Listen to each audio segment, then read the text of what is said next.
கொடியிருக்கும்.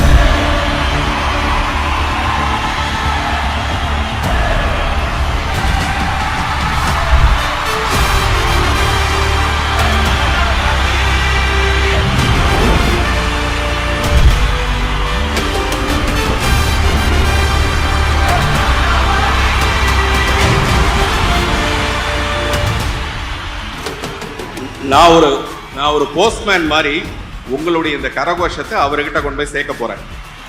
புரியுதா? விஜய் சார், இப்படி ஒரு கூட்டம் உங்க பின்னாடி இருக்கும்போது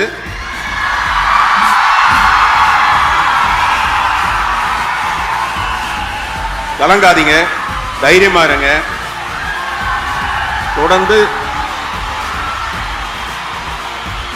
ஒரு ஹீரோ எப்ப வெளிப்படுவான்னா அதுக்கு நிறைய போராட்டம் இருக்கணும், நிறைய ஸ்ட்ரகிள்ஸை தாண்டி வந்தால் தான் ரியல் ஹீரோவாக இருக்க முடியும். அப்படி விஜய் ஒரு ரியல் ஹீரோன்னு ப்ரூவ் பண்ணுறதுக்கு நிறைய வாய்ப்புகள் வரும்.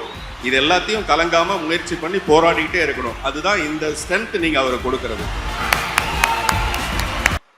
உள்ளே வெளியே பல நேரத்தில் பார்த்தீங்களா உள்ள கம்முது இல்லை, உள்ள கம்முது, வெளியில் தெரியாது. வெளியில் சந்தோஷமாக இருப்போம், உள்ள நிறைய வேதனைகள், கஷ்டம் எல்லா மனுஷனுக்குமே அப்படிதான் இருக்கும். பொதுவாகவே நம்ம வெளிக்காட்டுற இந்த சந்தோஷமும் சிரிப்பும் உள்ள இருக்கணும்.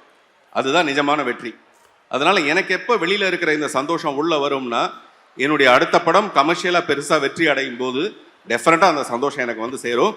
உள்ளே வெளியே 2ன்னு ஒரு படம் வச்சிருக்கேன், கலாட்டா மாதிரி ஒரு படம். டெஃபினட்டா அது விரைவில் வரும், அதை நீங்க ரசிப்பீங்க. Super sir. பொண்டாட்டி தேவை இல்ல, இனிமே எனக்கு தேவையில்லை.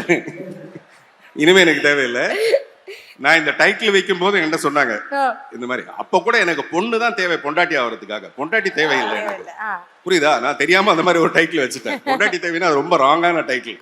எனக்கு தேவை ஒரு பொண்ணு பொண்டாட்டி ஆகிறதுக்கு தானே தவிர பொண்டாட்டியே எனக்கு தேவையில்லை. அதனால இனிமே இந்த டைட்டிலே தேவையில்லை. சூப்பர். நெக்ஸ்ட் டைட்டில் சுகமான சுமைகள். ஒவ்வொரு தடவை ஷீல்டு நம்ம கையில இருக்கும் போதும் அது ஒரு சுகமான சுமை தான்.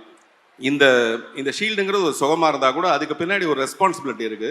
இந்த ஷீல்டோட அர்த்தத்தை நம்ம நிஜப்படுத்தணுங்கிறது. எல்லா சுகமான சுமையும் நமக்கு சந்தோஷம் தான். தேங்க்யூ. எப்படி சார் இப்படி சொல்றீங்க? எல்லாத்துக்குமே இல்ல, சான்ஸே இல்ல. நெக்ஸ்ட்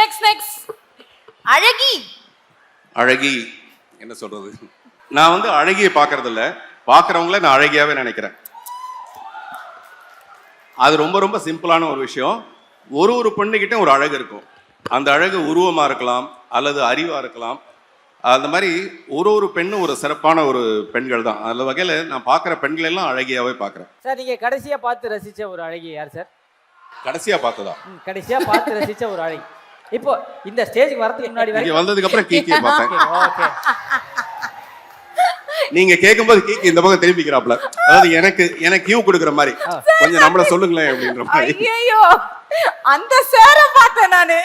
சார், உங்களுக்கு கியூ கொடுத்தாங்களா? இந்த கேள்வியை கேளுங்கன்னு எனக்கும் அவங்க தான் கியூ கொடுத்தாங்க. அநியாயம். இல்ல அதுல ஒண்ணுங்க தப்பு இல்ல, நிஜமாவே நீங்க ரொம்ப அழகிதான். Thank you sir, thank you. சாந்தனோட கண்ணுக்கு. சார், ஆக்சுவலா நீங்க ஸ்டேஜுக்கு ஏறதுக்கு முன்னாடி கடைசியா பார்த்த அழகன் யாராவது இருக்காங்களா சார்? அழகி மாதிரி அழகன் யாராவது இருக்காங்களா சார்? என்னுடைய முகம் பார்க்குற கண்ணாடி. பாத்தியா, நீங்க ஒண்ணா சொல்லுவேன்னு நினைச்சியா?